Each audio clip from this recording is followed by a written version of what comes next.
alertó mucho de esta situación, de esta homologación que resulta clave en la causa de los cuadernos de las coimas. Hoy tenemos algunos extractos de esta declaración para ir analizando juntos. Bienvenido, Diego. ¿Cómo andás? Muy bien. Bien, bueno, ayer obviamente contábamos que había muchísimas declaraciones, como quien dice, jugosas, sí, sobre lo que había dicho Manzanares. Recordemos que es el contador de los Kirchner, que el padre de él ya era... El padre de él no era contador, era... trabajaba en la FIP y salió de la FIP o de la vieja DGI, sí, digamos, y era lo que se llamaban, eran como oficiosos del mundo contable, ¿no? No tenías tanta sofisticación entonces, pero ya ellos, el padre ya era el estudio contable que tenía a Kirchner ya como cliente, así que imagínate que los secretos que sabe Manzanares son muchos. Muchísimos, muchísimos. Así es. Bueno, vamos a hacer un repaso de algunos de las frases de un extracto de esta declaración. Es una declaración muy, muy extensa, muy jugosa, como decía recién Diego. En este caso, vamos a ver... No, a ver... Tenemos la próxima, otra placa, es en la que habla de 200 millones de dólares. Un número que realmente nos ha dejado a todos atónitos, ¿no? Claro, él dice más o menos cuánto dinero seguramente habían lavado o habían escondido, en realidad, dice. Del fisco, dice. Claro. Yo creo que entre Carolina Pocchetti y Carlos Cortés tienen que haber escondido un físico aproximado de 200 millones de dólares. Sí, escondido. A ver, recordemos este léxico, ¿no? El físico es la plata constante y sonante, ¿no? Billetito. O sea, vos tenés que entender que más o menos 200 millones de dólares, sí, para que uno tenga idea, son 2 toneladas.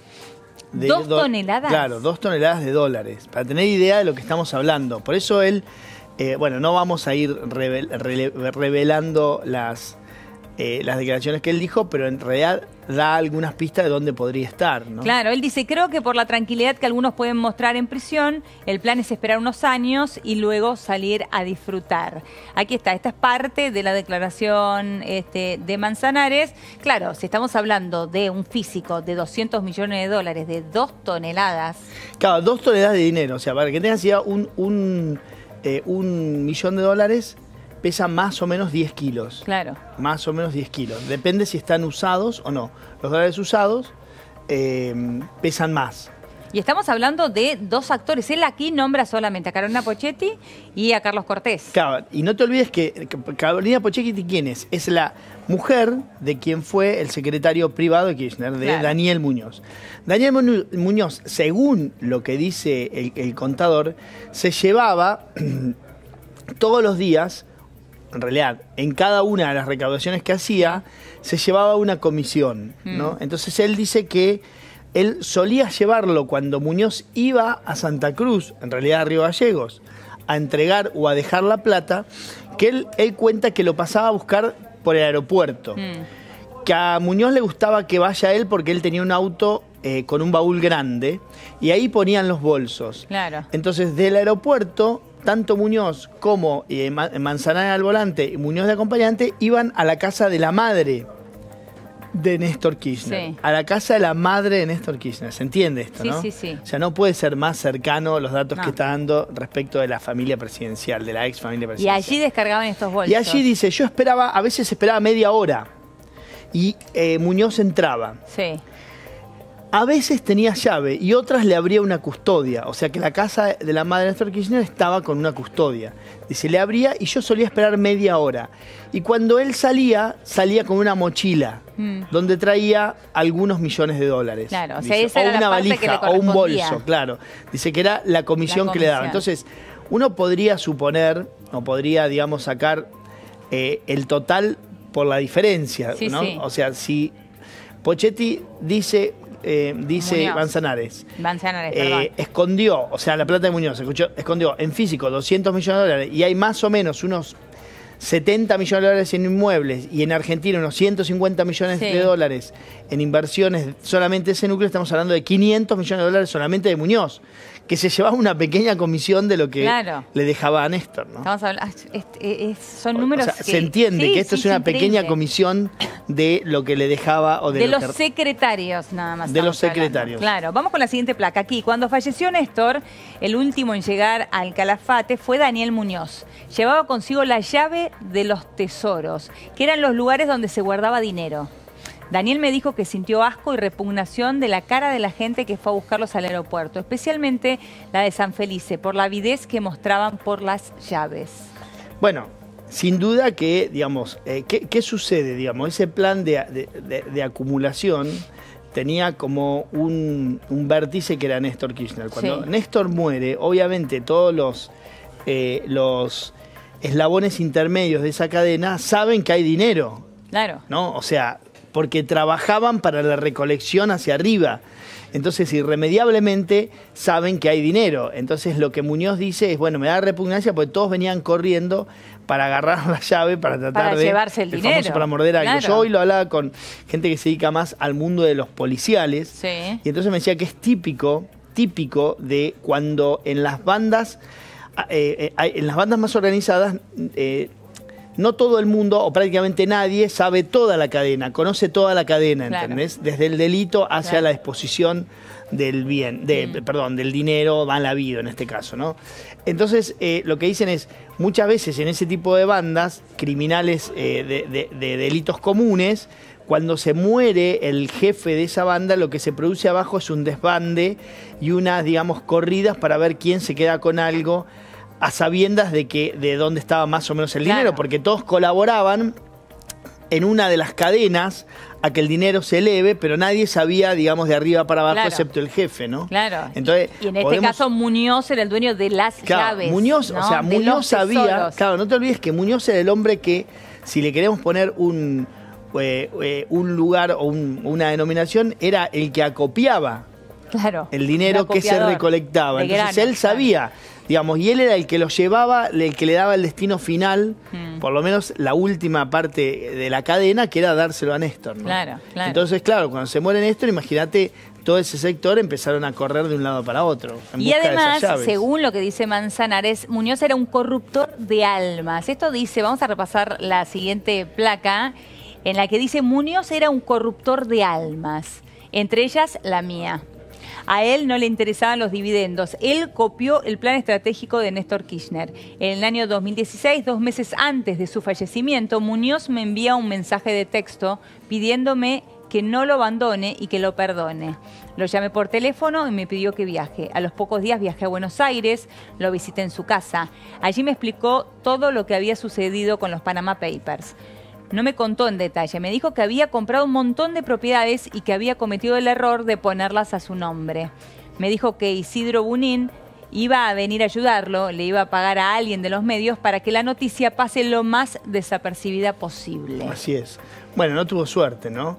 O sea, si alguien le vendió la receta Claro. de que iba a pagarle a los medios, la verdad es que, como quien dice, No pudo hacerlo. estafaron en dinero, porque en realidad los Panama Papers salieron, Sí. digamos, Se había comprado un montón de propiedades. Claro, ahí aparecieron una cantidad de propiedades y eso determina la segunda, si querés, la segunda etapa de ocultamiento de aquellos bienes de Estados Unidos, donde ahí intervienen varios valga la redundancia, Sí. intermediarios, gente cercana a Pochetti y con diferentes estrategias de sociedades, transferencias, compras simuladas, algunas compras verdaderas, vuelven a vender ese paquete de inmuebles básicamente para ocultar nuevamente la identidad. Bueno, para ese entonces ya, digamos, las alertas habían sonado y toda esa estructura, digamos, de ocultamiento ya hoy estuvo toda mirada muy por arriba en el sentido de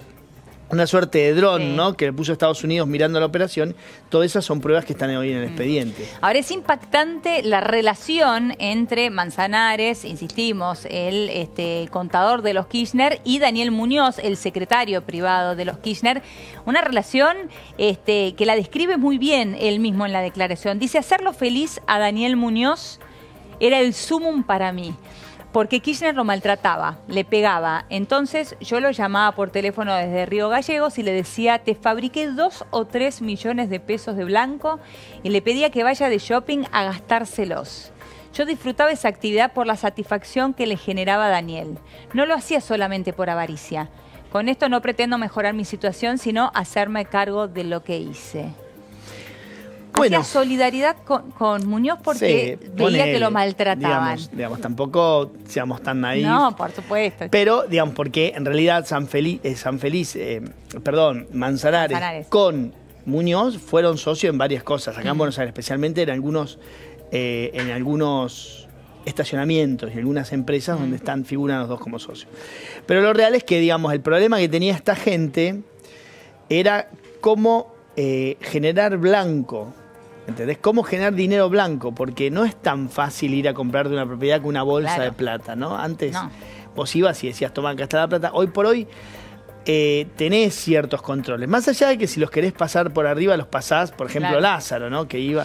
Pero finalmente él tenía ingresos por la obra pública, como para generar plata blanca dentro de su estructura. Entonces vos decís, Muñoz tenía un sueldo de empleado público. ¿Se entiende que Muñoz tenía un sueldo de empleado público? Entonces, y se compró propiedades por 70 millones de dólares. Entonces, claro, él lo que necesitaba era generar blanco. Entonces lo generaban a través de construían, por ejemplo, él cuenta varias cosas.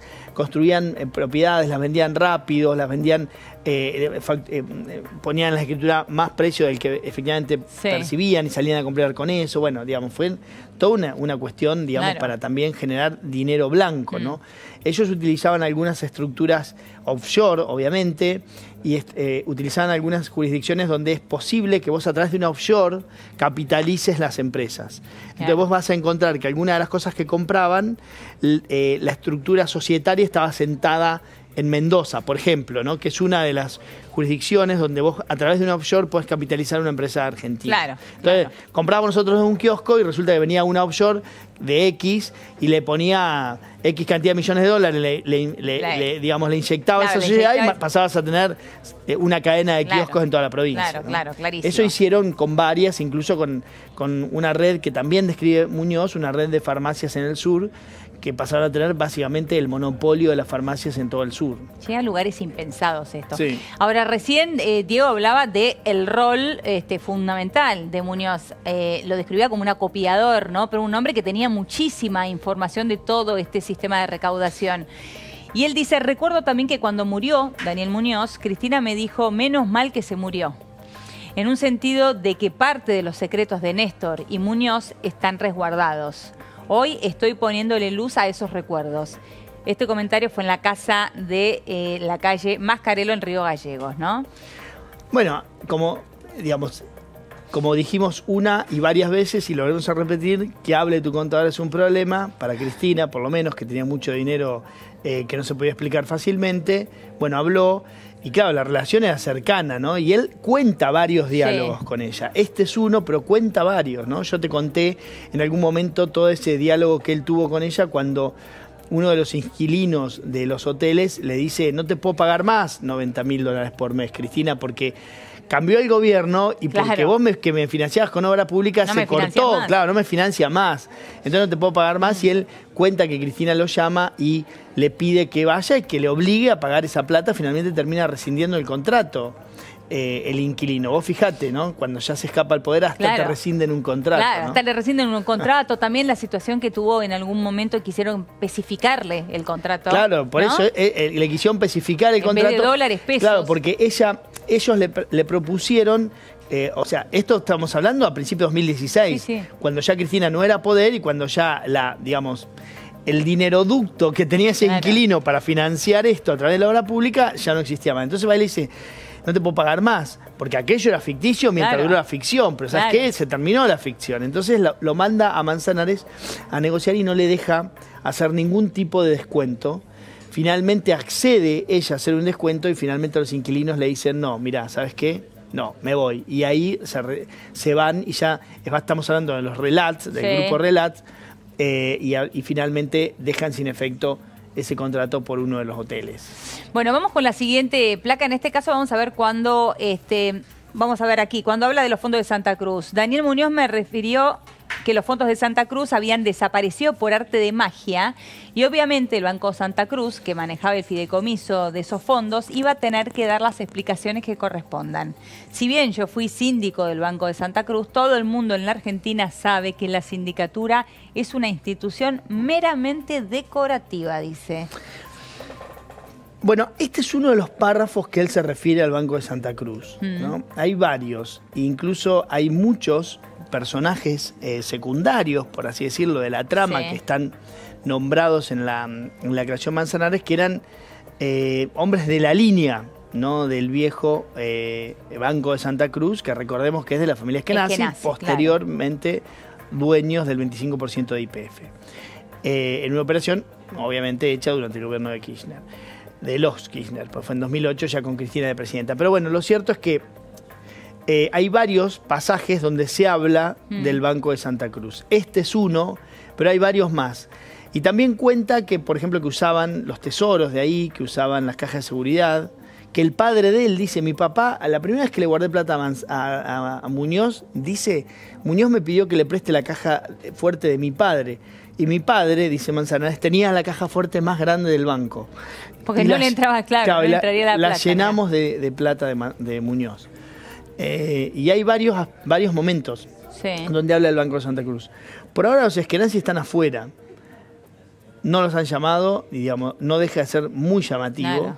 Pero lo cierto es que no ver si los han con llamado. Esta homologación... Bueno, es posible, ¿no? Que por lo menos a alguna declaración testimonial y demás, seguramente alguno tendrían que llamar, porque hay muchas operaciones que se hacen en el Banco de Santa Cruz. Claro. Incluso dice que alguna vez los muchachos del banco nos prestaban, dice, las máquinas para contar dinero, porque era tanta cantidad que utilizábamos las máquinas de contar. Claro, porque es claro que se necesitaba algún sistema financiero. Esto no se podía hacer si tenés que contar por ejemplo, 200 millones de dólares. 2 toneladas de dólares.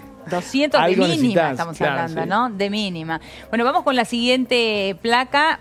Son muy jugosos. La verdad que nos costó mucho definir cuáles eran los extractos de esta declaración, que insistimos, fue muy larga. Ayer hablábamos de Ollarvide. Sí, ayer hablábamos de Ollarvide. Si querés, situamos temporalmente esta cita. Este es 2009, cuando hay una denuncia sobre el enriquecimiento ilícito de los Kirchner por el crecimiento patrimonial desmesurado. En ese momento empezaban a ingresar todos estos este dinero al patrimonio que venían de los alquileres de los hoteles. En ese momento hay una denuncia penal que por casualidad cae en Ollarvide, y ahí se arma todo un esquema que ahora Manzanares acá un poco lo cuenta, para tratar de terminar rápido con ese juicio, que efectivamente en 6 meses el juicio terminan le dan la...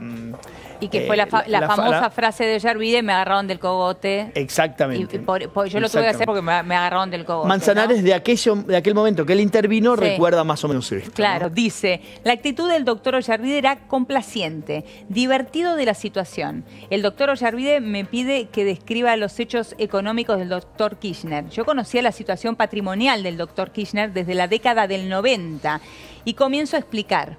El doctor Ollarvide demostró fastidio en el momento de la explicación y me indicó que tenía que hacer lo que Fernández me dijera y que debía ir a ver al perito de la corte, el doctor Peralta. Yo le comento que mi preocupación era el tema de los actores que estaban involucrados, a lo que el doctor Ollarvide me responde, de esa parte me ocupo yo. Quiero recalcar que el doctor Ollarvide no se veía presionado, tenía la actitud de alguien que domina la cancha. Bueno, esta reunión...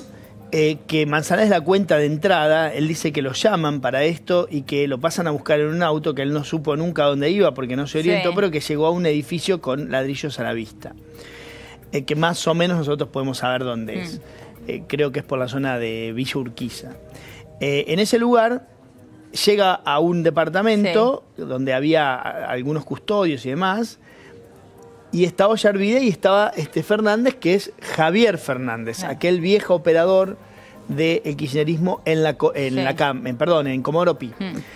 En ese momento estaba Ollarvide ahí, y ahí iban a consensuar cuáles iban a ser los movimientos legales, concretos, para, digamos, por lo menos consensuar de qué manera se iba a hacer la pericia, como para que Ollarvide pudiese ponerles finalmente el gancho, la firma a una resolución de falta de mérito. Cuenta, es ese famoso momento donde Manzanares dice que él le dijeron que si quería tomar algo. Y él dice, yo quiero un té con leche, dice Manzanares. Y entonces dice que Ollarvíez, que todos se miraron, se empezaron a reír y dice, no, querido, acá se toma champán. Claro. Y entonces trajeron un champán y obviamente esta reunión que él dice fue regada por un champán que seguramente no será el que tomamos ni vos ni yo. Seguramente que no. Bueno, hay mucho.